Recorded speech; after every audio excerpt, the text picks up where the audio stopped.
welcome back. Mas naging espesyal at puno ng kilig ang pagdiriwang ng kaarawan ni Bel Mariano matapos nga itong sorpresahin ni Donnie Pangilinan. Ating panoorin ang video pero bago ang lahat, please don't forget to click the subscribe button and hit ang notification bell to keep you updated.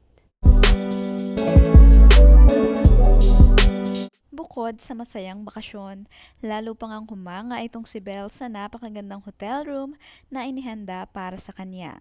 Isang kwartong may Disney-inspired na disenyo na tila hinango mula sa isang kwento ng mahika at mga pangarap. Pagpasok pa lamang sa silid, kapansin-pansin na nga agad ang kaaya-ayang dekorasyon at ang Disney-themed na detalye na nagbigay ng kakaibang saya at nostalgia sa buong pagdiriwang.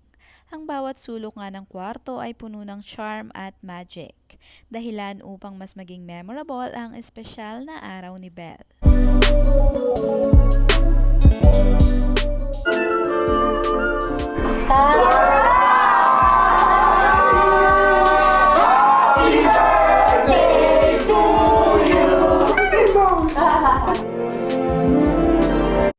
Masayang-masaya nga itong si Bel Mariano sa inihandang sorpresa ni Donnie Pangilinan para sa kanyang kaarawan.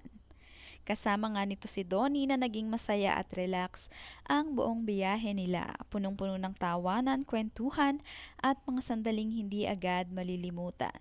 Para kay Belle, isa itong birthday na simple man sa paraan ng celebration pero sobrang espesyal dahil sa effort, sorpresa at pagmamahal na ramdam sa bawat sandali.